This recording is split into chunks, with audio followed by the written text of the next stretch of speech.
जी हाँ दोस्तों, चलो शुरुआत करते हैं। कल अपन ने जहाँ तक किया था उससे आगे क्वेश्चन करते हैं। तो मैं पहले बता रहा हूँ, ये प्रीवियस ईयर की क्वेश्चन है और दिशा गाइड की पूरी दिशा गाइड को अपन अच्छे से करेंगे, ये बात है। प्रीवियस ईयर से ही पूछी जाती है, RSS भी प्रीवियस ईयर से आए हुए क्वेश्चनों को ही पूछा जाता है। तो चलो देर ना करते हुए क्वेश्चन करते हैं। आहड़ को ताम्रवती के नाम से भी जाना जाता था। क्यों जो आहड़ सभ्यता है उसको ताम्रवती के नाम से क्यों जाना जाता था? तो उसको जाना जाता था, क्यों जाना जाता था? बड़ी संख्या में तांबे के औजार व उपकरण मिले हैं, क्योंकि जहाँ से तांबे के औजार और उपकरण मिलेंगे जब तो इसको ताम्रवती के नाम से भी जाना जाता है। आहड़ विषय में निम्नलिखित कथनों में से कौन सा कथन असत्य है? क्या बताना है? असत्य कथन बताना है। ये विशेष पढ़ लेना, हर जगह नहीं असत्य। तो इसमें आएगा आवासीय भवनों की नींव ईंटों की होती थी। क्या होती थी? आवासीय भवनों की ईंट क्या होती थी? ईंट होती थी, नींव ईंटों की बनी होती थी। ये असत्य कथन है।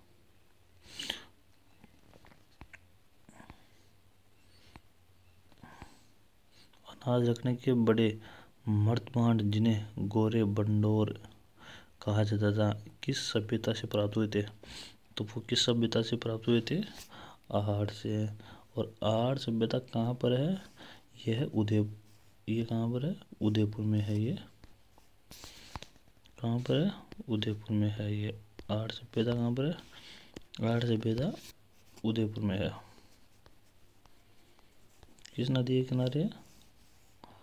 आहड़ नदी के किनारे। किस नदी के किनारे? आहड़ नदी के किनारे पर है।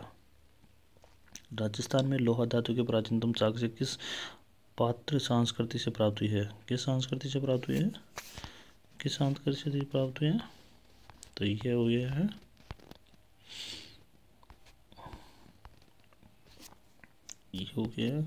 काले एवं लाल रंग के मर्तबांड संस्कृति से। काले और लाल संस्कृति के मर्तबांड से प्राप्त हुई है।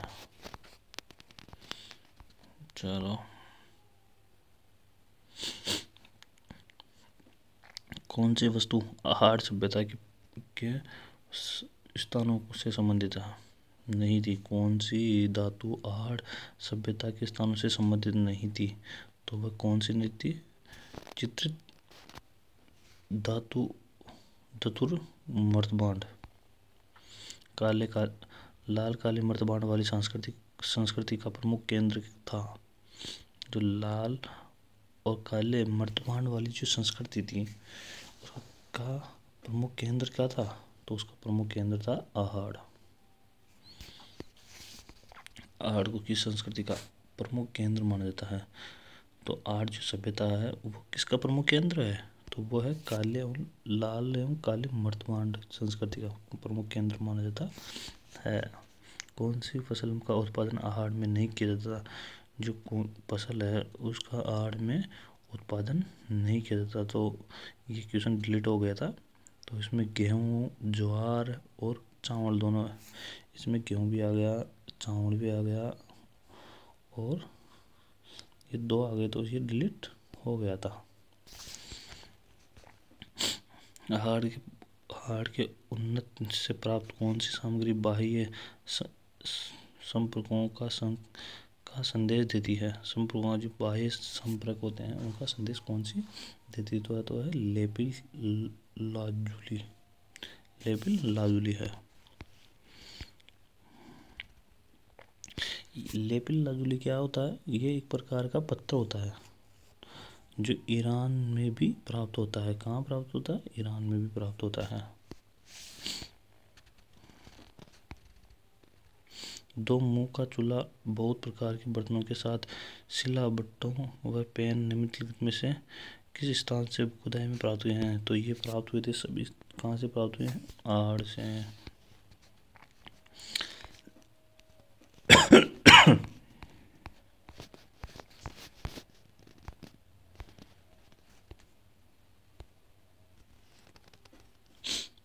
क्वेश्चन करते हैं। आड़ को ताम्रवती के नाम से भी जाना जाता। ये कर लिया आपने और ये कर लिया।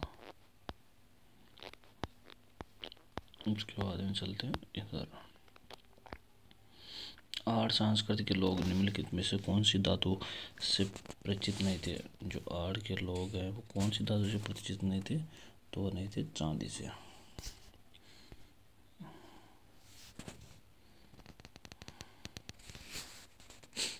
गणेश सभ्यता के अवशेष चिन्ह उपस्थित हुए हैं।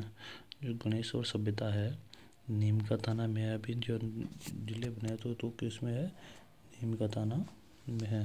अब आप देख लो ये क्वेश्चन कितने बार पूछा हुआ है, कितने बार पूछा हुआ है।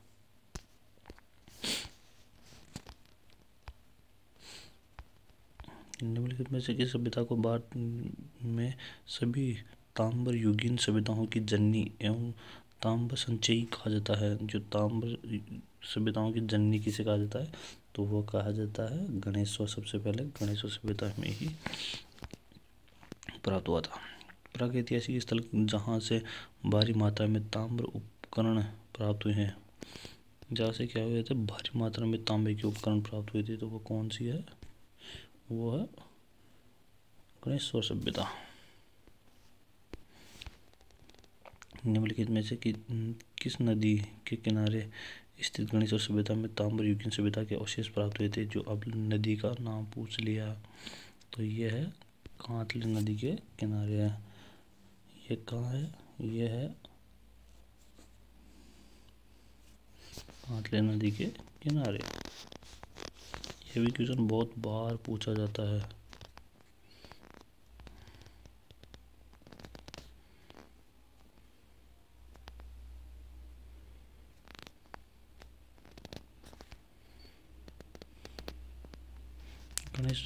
गणेश सभ्यता की खोज किसने की थी? गणेश्वर का सभ्यता की खोज किसने की थी? रतनचंद्र अग्रवाल ने की थी। गणेश सभ्यता किस काल से संबंधित है? गणेश सभ्यता किस काल से है? तो ये है ताम्र एवं कांस्य युग से। किस सभ्यता के मकान और बस्तियों के निर्माण में ईंटों का प्रयोग नहीं हुआ था? तो किस में नहीं होता? गणेश्वर सभ्यता में।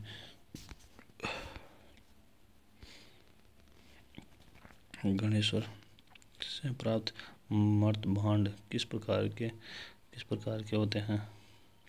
तो वो होते थे किस प्रकार के? गोरिक मर्द भांड।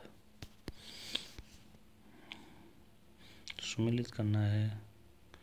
सुमेलित नहीं है। सुमेलित जो नहीं है उसको पहचानना है। तो वो कौन सा है? गणेश्वर यानी काले और चमकीले मर्दबान। तो इसमें काले और चमकीले मर्दबान नहीं आएगा। इसमें क्या आएगा? गोरिक मर्दबान आएगा। क्या आएगा? गोरिक आएगा इसमें।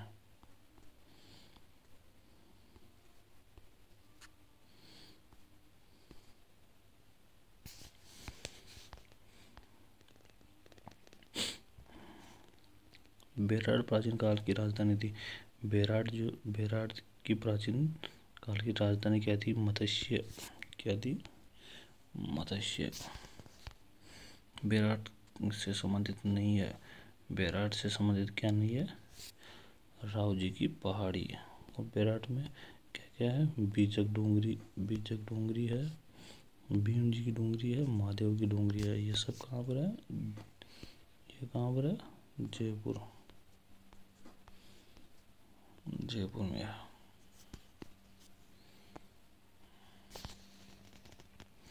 दयाराम साहनी, नील रतन बनर्जी, कैलाश नाथ दीक्षित की किस सभ्यता के उत्खनन में मुख्य भूमिका रही है? तो किस में रही है? बेराट में। किस में रही है? बेराट में।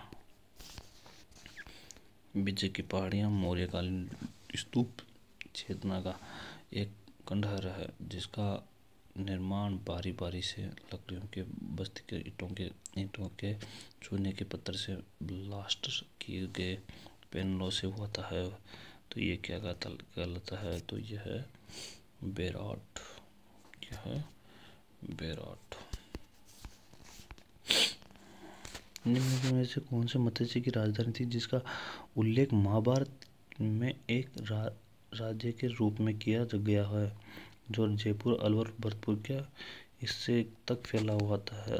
तो वो क्या, बिहार। बिहार कौन सा था? विराटनगर के नाम से जाना जाता है। भीम जी की डोंगरी, गणेश डोंगरी राजस्थानी किस सभ्यता से संबंधित है? भीम जी की डोंगरी और यह है जो किस सभ्यता से संबंधित है? तो ये सब है बेराट से। किससे है? बेराट से। विराटनगर में प्रथम उत्खनन किसके नेतृत्व में किया गया था? जो बेराट का जो सर्वप्रथम जो उत्खनन का कार्य है किसके रूप में किया गया था? वह दयाराम साहनी ने किया गया था। निम्नलिखित में से किस पुरातात्विक स्थल पर 1962-63 में N.R. बनर्जी के नेतृत्व में और N. दीक्षित का उत्खनन किया था? तो वो कौन सा है? बेराट। बेराट में किस सभ्यताओं के अवशेष प्राप्त हुए हैं? बेराट में किस सभ्यताओं के अवशेष प्राप्त हुए हैं? मौर्यकालीन सभ्यताओं के अवशेष प्राप्त हुए हैं। तो इसमें क्या होते हैं? 8 चांदी की पंचमार्क सिक्के मुद्राएं प्राप्त हुई थी। 28 इंडो ग्रीक, ये भी बहुत बार पूछा जाता है, ग्रीक मुद्राएं प्राप्त हुई थी, जिसमें से 16 मुद्राएं की कौन सी थी? मुद्राएं राजा मिल्डर की मुद्राएं थी। किस स्थल से इंडो ग्रीक शासकों के 28 सिक्के प्राप्त हुए हैं? तो वो कौन सी है? बेराट। निम्न में किस स्थान पर यूनानी शासक मिल्डर के 16 सिक्के प्राप्त हुए थे? तो कहाँ से हुए थे वो? बेराट से हुए हैं।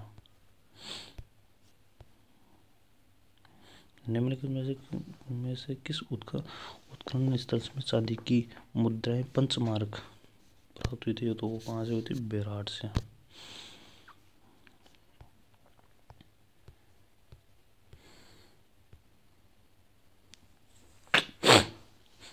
सही कथनों को चुनिए, जो सही कथन है उनको चुनना है। तो इसमें विराटनगर, जिसमें पहले बेराट के नाम से जाना जाता था, जोधपुर का एक हिस्सा था, और बेराट मौर्य साम्राज्य का हिस्सा था। तो इसमें से केवल दूसरा सही है। ये कहाँ का हिस्सा नहीं था? ये जोधपुर का हिस्सा नहीं है। ये जयपुर, धौलपुर, अलवर,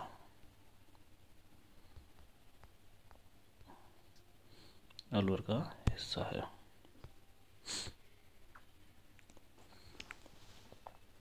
किस प्राचीन सभ्यता में सम्राट अशोक के 2 शिलालेखों में पाए जाते हैं? तो वह कौन सा है? बेराट।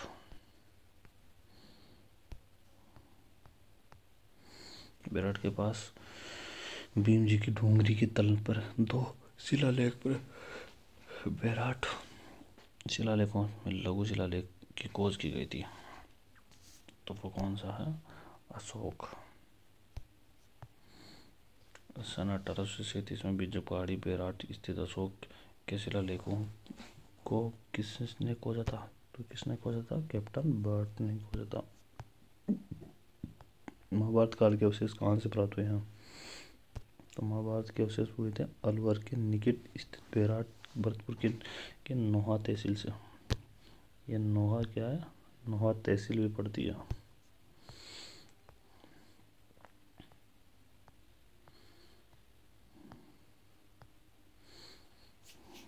बेराट में स्थित पहाड़ी जहाँ पर बौद्धिक विहार के अवशेष मिले हैं, बौद्धिक जो विहार जिसके अवशेष भी प्राप्त हुए हैं, तो वो कहाँ से प्राप्त हुए थे?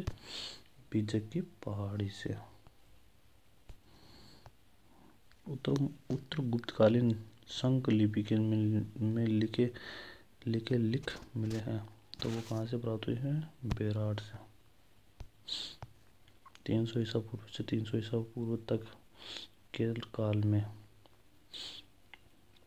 राजस्थान में गोल चतुर्ग्रह का कहाँ से मिले हैं? तो वो मिले हैं बेराट से।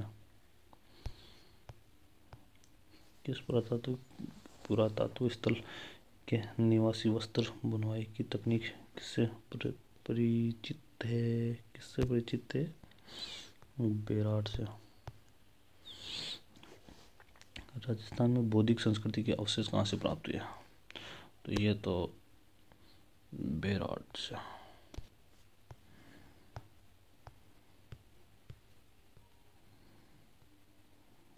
तो ये क्वेश्चन गया थोड़ा सा दिख नहीं रहा, आगे आकर लेते हैं। किस पुरातात्विक स्थल पर चित्रित से लस्सी प्राप्त हुई?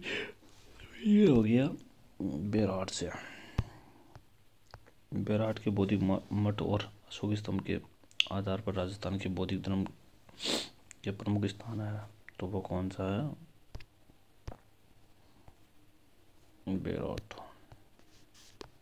गिलुंड किस नदी के किनारे स्थित है? जो गिलुंड है जो किस नदी के किनारे है? तो वह है बनास नदी के किनारे। और गिलुंड कहाँ पर है? राजसमंद में है। गिलुंड कहाँ पर है? राजसमंद जिले के तट पर है।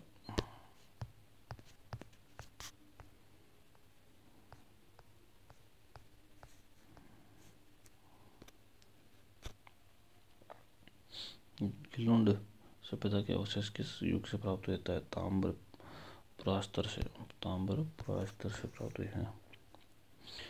राजस्थान के किस जिले में गिलुंड पुरातत्व के उत्खनन का कार्य किया गया था? तो वो है राजसमंद। गिलुंड और भवानीपुरा किस सभ्यताओं से संबंधित है? तो वह आहड़ सभ्यता से है। पुरातात्विक स्थल गिलुंड से संबंधित है, तो वह नवपाषाण संस्कृति से है।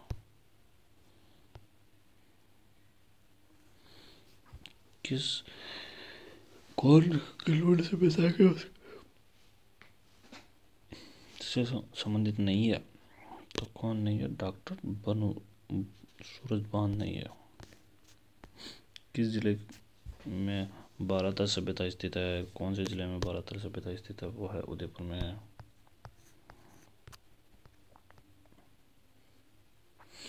ग्यारह कमरों वाला विशाल भवनों राजस्थान के किस सभ्यता स्थल में पाया जाता है? तो वह है कौन से में है? बालाथल सभ्यता में।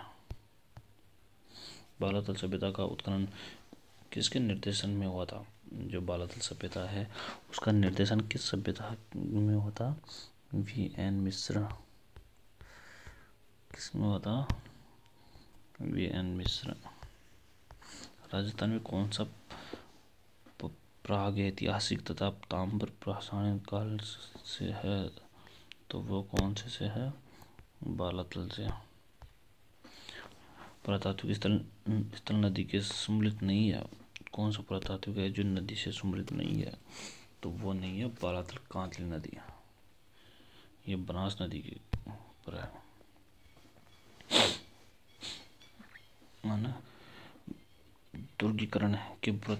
दुर्गीकरण पुरावशेष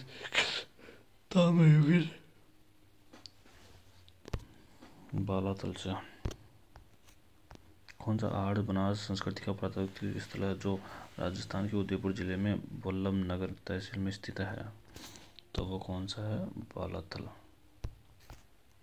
कौन सा स्थान आहड़ सभ्यताओं से संबंधित नहीं है? कौन सा नहीं है? अभानेरी कहाँ पर है? दौसा में है।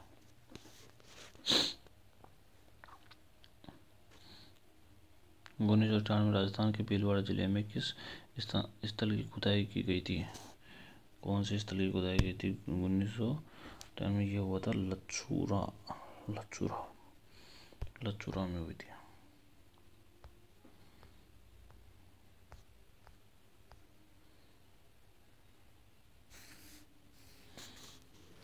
राजस्थान के किस जिले में पुरातात्विक बागोर कस्बा स्थित है? तो बागोर का कस्बा किस पुरातात्विक स्थल में? भीलवाड़ा। बागोर क्या है? बागोर सभ्यता तो है भीलवाड़ा में। और अगर बागोर की हवेली पूछ ले, क्या पूछ ले? बागोर की हवेली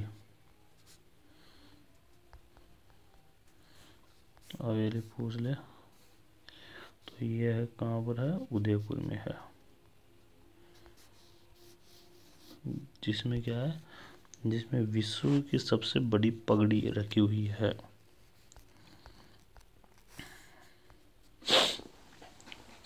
बागोर के बारे में निम्नलिखित में से कौन सा कथन कौन सा कथन सत्य?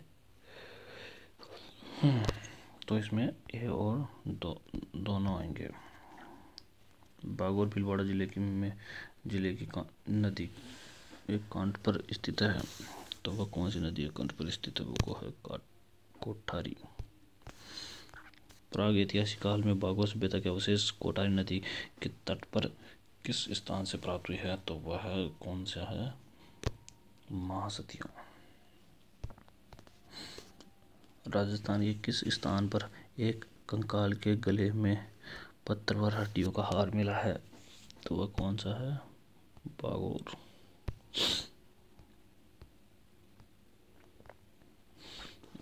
राजस्थान में पशुपालन के प्राचीनतम साक्ष्य कहाँ से प्राप्त हुए हैं? तो पशुपालन के प्राचीनतम साक्ष्य कहाँ से हैं? बागोर से। कहाँ से प्राप्त हुए हैं? बागोर से प्राप्त हुए हैं। प्राग ऐतिहासिक स्थल बागोर का सर्वप्रथम उत्खनन किसके निर्देशन में हुआ था? किसके निर्देशन में हुआ था? V.S. मिश्र के निर्देशन में हुआ था। बागोर के बारे में सही कथन है। बागोर में लघु पाषाणकरण धातु की सामग्री प्राप्त हुई है। Doctor L.S. Lesson and Poona विश्वविद्यालय के सहयोग से हुआ है। तो ये इसमें क्या है? दोनों कथन सत्य है। क्या है इसमें? दोनों कथन सत्य है। वह स्थान जिसमें प्राचीनतम भारत का टाटानगर कहा जाता है, तो वो कहाँ पर है? रेड टोंक में है। डॉक्टर केदारनाथपुरी किस पुरातात्विक स्थल के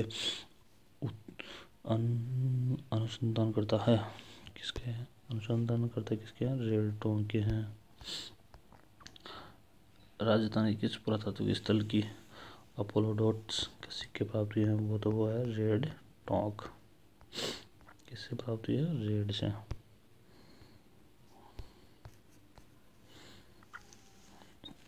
निम्नलिखित में से किस प्राचीनतम स्थान से उत्खनन एवं मालवा जनपद में लोहा सामग्री के विशाल सामग्री की प्राप्त हुई है? तो वह कौन सी है? रेड टोंक।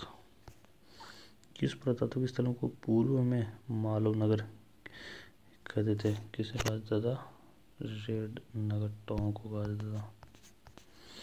प्राचीनतम उत्खनन स्थान नगर राजस्थान के किस जिले में स्थित है? तो यह है टोंक में। पूरा उत्खनन स्थल बागोर एवं नाडोल क्रमशः किस जिले में स्थित है? किसमें है? तो यह है भीलवाड़ा और पाली।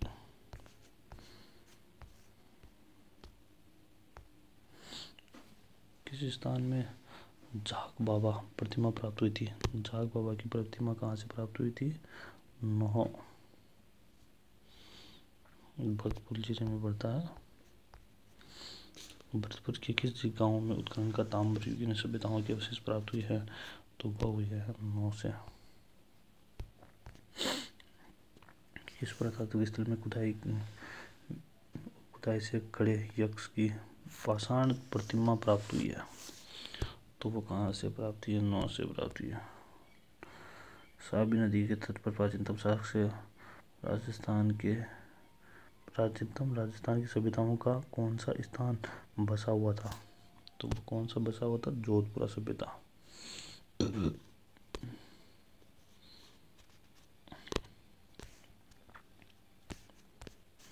जोधपुरा संस्कृति किस प्रारंभिक सांस्कृतिक कालखंड है?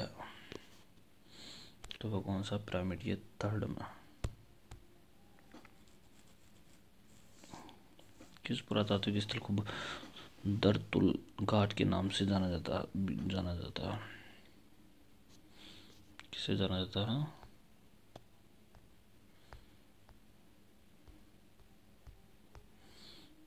तो वह है जोधपुरा। और जोधपुरा कहाँ पर है? जयपुर में।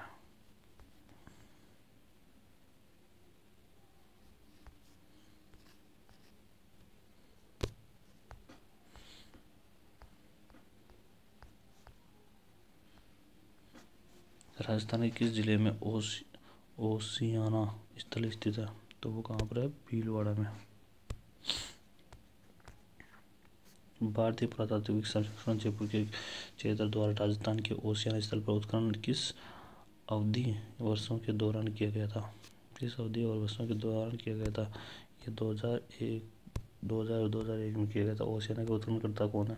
ओसियाना के उत्खननकर्ता है BR मीणा और अशोक त्रिपाठी। ओसियाना पुरातात्विक स्थल की खुदाई के संदर्भ में कौन सा कथन सत्य है? तो बताइए कौन सा कथन सत्य है? तो इसमें तांबे की चूड़ियाँ और तांबे की सेल अंगूठी आएगी। रंगमहल 1952 के किस पुरातात्विक के निर्देशन में उत्खनन कराया गया था? उत्खनन कार्य किया गया था। तो वह कौन सा है? हुनर रिड नेतृत्व में किया गया था। रंगमहल कहाँ स्थित है? रंगमहल हनुमानगढ़ में स्थित है। रंगमहल में विशेष रूप से किसकी खेती की जाती थी? तो रंगमहल में किसकी विशेष खेती की जाती थी? तो ये खेती की जाती थी चावल की। लूनी घाटी डीडवाना बुड्ढा पुष्कर के आसपास स्थित एक महत्वपूर्ण स्थल है जहाँ से कौन सा प्राप्त हुआ था? तो ये किस काल से है? तो यह है मध्य पाषाण का युगीन से। मध्य पाषाण युगीन से है। बुड्ढा पुष्कर, होकरा, जायल पुरातात्विक स्थल किस युग से संबंधित है? तो कौन सी युग से है वो?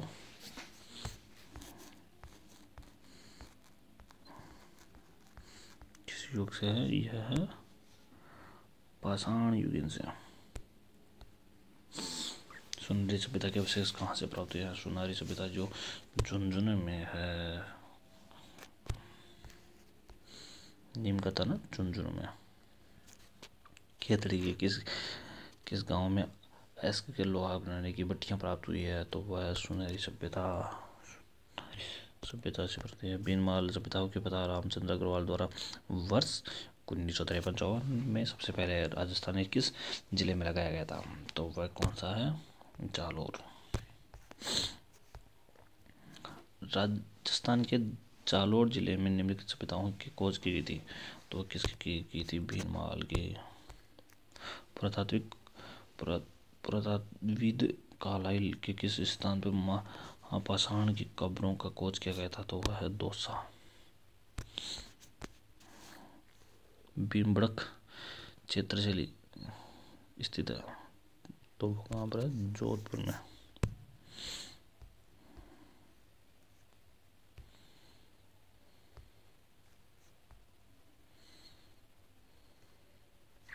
राजस्थान में आलनिया पुरातात्विक स्थल चित्रशैली की खोज किसने की थी? आलनिया जगत नारायण ने की थी। तो इक्वेशन डिलीट हो गया था। माध्यमिका नगरी किस जिले में स्थित है?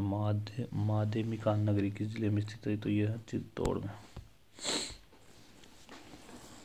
मध्य पाषाणकालीन उपकरण में चित्तौड़ में नदी के किनारे विराटनगर में मिले हैं। तो वह है बेडच। कौन सी है? बेडच।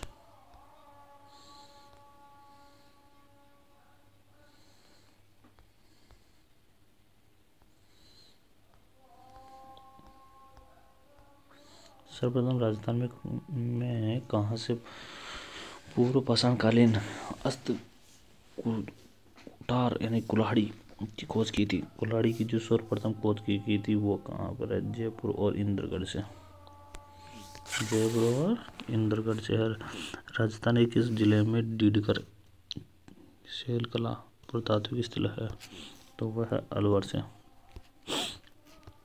राजस्थान राज्य के पुरातात्विक में पूर्व में सर्वप्रथम सन 1934 में ताम्र सामग्री की प्राप्त का स्थान है?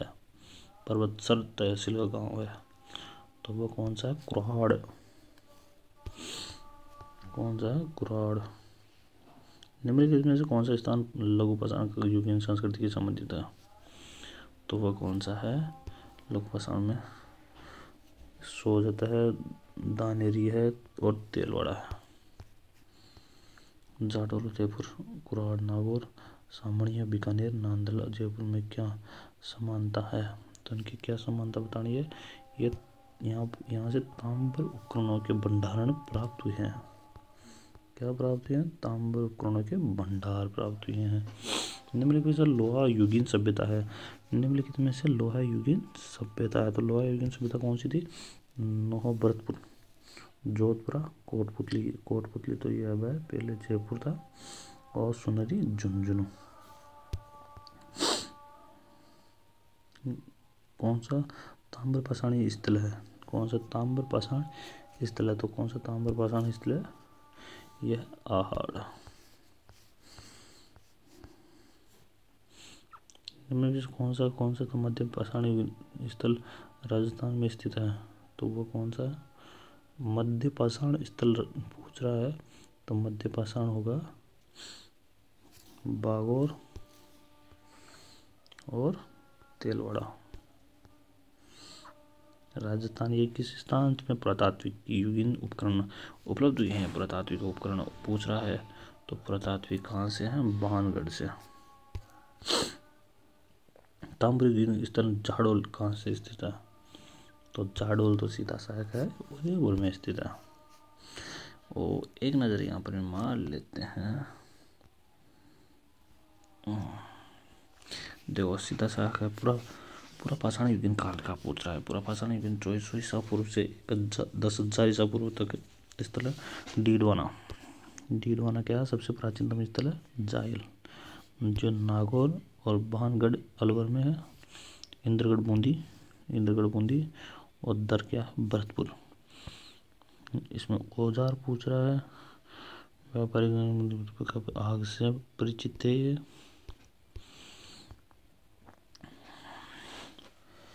तो ये आप एक बार देख लेना।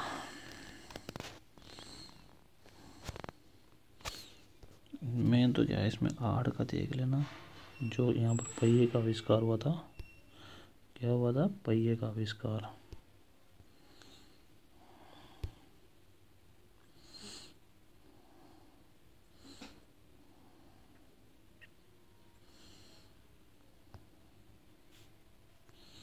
चलो फिर मिलते हैं अगली क्लास में। और जो भी आपको लगता है ये चीज़ लानी चाहिए तो आप कमेंट पे कर देना, और क्लास को शेयर कर दो, सब्सक्राइब कर लो जो नए भाई आए।